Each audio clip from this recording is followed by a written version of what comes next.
പ്രിയ സുഹൃത്തുക്കളെ, കഴിഞ്ഞ 10 വർഷമായിട്ട് കേരളത്തിൻ്റെ അകത്ത് പവർ കട്ട് ഇല്ല എന്നുള്ളതാണ് അതിൻ്റെ സത്യം.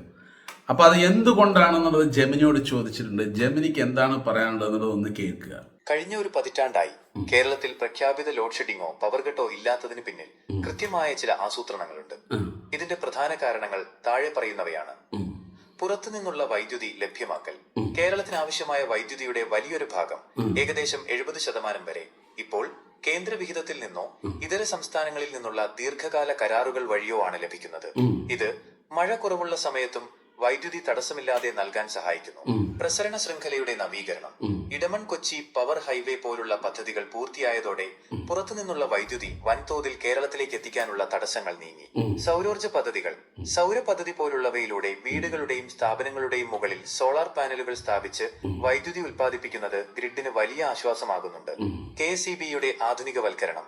സബ്സ്റ്റേഷനുകളുടെ നവീകരണവും ഓട്ടോമേഷൻ സംവിധാനങ്ങളും തകരാറുകൾ വേഗത്തിൽ പരിഹരിക്കാൻ സഹായിക്കുന്നു. ചുരുക്കത്തിൽ, മഴയെ മാത്രം ആശ്രയിച്ചിരുന്ന പഴയ രീതിയിൽ നിന്ന് മാറി പുറത്തുനിന്ന് വൈദ്യുതി വാങ്ങാനുള്ള ശേഷി വർദ്ധിപ്പിച്ചതാണ് ഈ മാറ്റത്തിന് പ്രധാന കാരണം. ഇതിനെക്കുറിച്ച് കൂടുതൽ സാങ്കേതികമായ വിവരങ്ങളോ കണക്കുകളോ അറിയാൻ താല്പര്യം. അപ്പൊ പ്രിയ സുഹൃത്തുക്കളെ, LDF സർക്കാരുടെ ഭരണത്തില് 10 വർഷമായിട്ട് കറണ്ട് കട്ടാകുന്നില്ല എന്നുള്ളത് അത് ഒരു സത്യമായിട്ടുള്ള കാര്യമാണ്. കാര്യം തിരിച്ചറിയുന്നുണ്ട് ആ ഒരു വിഷയം. കാരണം നിങ്ങളുടെ എല്ലാവരുടെ വീട്ടിലും കറണ്ട് പോകുന്നില്ല കഴിഞ്ഞ 10 വർഷമായിട്ട്. അപ്പോൾ തീർച്ചയായിട്ടും നല്ലൊരു ഭരണം തന്നെയാണ് കാഴ്ചവെച്ചുകൊണ്ടിരിക്കുന്നത്. അത് മാത്രമല്ല, എനിക്ക് KSEBയോട് പറയാനുള്ളത്, ഈ റോഡിലൂടെയൊക്കെ നമുക്ക് പോകുമ്പോൾ വയറുകൾ തൊങ്ങിക്കിടക്കുന്നത് കാണാൻ കഴിയുന്നുണ്ട്. അതിലൂടെ പല ആളുകളും മരണപ്പെടാനും കാരണങ്ങളായിട്ടുണ്ട്. അതുകൊണ്ട് ആ ഒരു കാര്യം എത്രയും പെട്ടെന്ന് പരിഹരിക്കുക. പഴയ പോസ്റ്ററെല്ലാം മാറ്റിയിട്ട് പുതിയ പോസ്റ്റർ.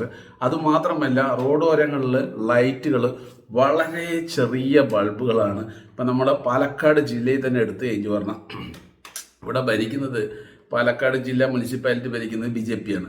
പക്ഷെ ലൈറ്റുകളൊക്കെ എത്ര ഉള്ളൂ. ആട്ടങ്ങ പോലുള്ള ലൈറ്റുകളെ വെച്ചു കൊടുത്തിരിക്കുന്നത്, ഒരു വെളിച്ചം പോലും ഇല്ല. അപ്പം അതൊക്കെ നല്ല രീതിയിൽ വെളിച്ചങ്ങൾ കൊടുക്കാനുള്ള കുറച്ചും കൂടെ വലിയ ബൾബുകൾ വെക്കുക. ചെറിയ പൈസയേ ഉള്ളൂ. അതിനൊന്നും നിങ്ങൾ ദയവ് ചെയ്തിട്ട് കഞ്ഞിത്തരം കാണിക്കരുത്.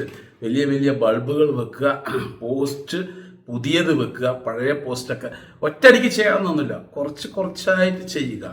അതിന് നിങ്ങൾ മാസത്തിലൊരു സ്ഥലത്ത് 3 പോസ്റ്റ് മാറ്റിയാൽ പോലും നിങ്ങൾക്ക് വർഷങ്ങൾ കടന്നു പോകുമ്പോൾ ഒരുപാട് സ്ഥലത്ത് പോസ്റ്ററുകൾ പുതിയതാവും. കാരണം എന്ന് വെച്ച് കഴിഞ്ഞു പറഞ്ഞാൽ, ഈ പോസ്റ്റ് എന്ന് പറയുന്ന സംഭവങ്ങൾ ഒരു വട്ടം മാറിയാൽ തന്നെ വർഷങ്ങളോളം നിൽക്കുന്നുള്ളതാണ് അതിൻ്റെ സത്യം. അതുകൊണ്ട് അതൊക്കെ ഒന്ന് ശ്രദ്ധിച്ച് നിങ്ങൾ കുറച്ചും കൂടെ എനർജി ആയിട്ട് പ്രവർത്തിക്കുക. നല്ല രീതിയിൽ ജനങ്ങൾക്ക് അതൊക്കെ ഉപകാരപ്പെടും. തീർച്ചയായിട്ടും ഭരണം തുടർന്ന് മുന്നോട്ട് പോവുക തന്നെ ചെയ്യും LDF സർക്കാർ. നമുക്ക് ആദ്യം LDF സർക്കാരിനെ കുറിച്ചിട്ട് എന്തെങ്കിലും ഒരു വീഡിയോ ചെയ്യുകയോ അല്ലെങ്കിൽ എന്തെങ്കിലും ഒരു കാര്യം പറയുകയോ ചെയ്ത് കഴിഞ്ഞാൽ ഫുള്ള് തെറിയായിരിക്കും വരിക. ഇപ്പോൾ ഒരുപാട് ആളുകൾ മാറി ചിന്തിക്കുന്നുണ്ട്, ഒരുപാട് സപ്പോർട്ടായിട്ട് വരുന്നുണ്ട്. അപ്പോൾ അതിൻ്റെ അർത്ഥം തന്നെ നമ്മുടെ പിണറായി വിജയൻ്റെ ഭരണം വളരെ കൃത്യമായിട്ട് ആളുകളിലേക്ക് എത്തുകയും അതുപോലെ തന്നെ ഒരുപാട് ആൾക്കാർക്ക് സഹായമാവുകയും ചെയ്തിട്ടുണ്ട്. പ്രത്യേകിച്ച് വീട് ഒരുപാട് ആൾക്കാർക്ക് വെച്ച് കൊടുത്തിട്ടുണ്ട്, സ്ഥലങ്ങൾ കൊടുത്തിട്ടുണ്ട്. നമുക്ക് എണ്ണിപ്പറയാൻ കഴിയില്ല, അത്ര മാത്രമാണ് ഇവർ ചെയ്തിട്ടുള്ളത്. എന്തായാലും തുടർ ഭരണം ഉണ്ടാകട്ടെ, എല്ലാവിധ ആശംസകളും ചെയ്യുന്നു. ഇപ്രാവശ്യം ഏപ്രിൽ 9-ാം തീയതി നടക്കാൻ പോകുന്ന ഇലക്ഷനിൽ കൃത്യമായിട്ട് എല്ലാവരും നിങ്ങളുടെ വോട്ട് ഏത് പാർട്ടിക്ക് ചെയ്യണം എന്നുള്ളത് ചിന്തിച്ചിട്ട് ചെയ്യുക. നമ്മുടെ നാടിന് വികസനം തീർച്ചയായിട്ടും വേണം. തുടർ ഭരണം കൊണ്ട് വികസനം ഉണ്ടാവുമെന്ന് ഞാൻ പ്രതീക്ഷിക്കുന്നു. അപ്പോൾ നിങ്ങളുടെ വിലപ്പെട്ട അഭിപ്രായം കമൻറ്റിലൂടെ പറയുക.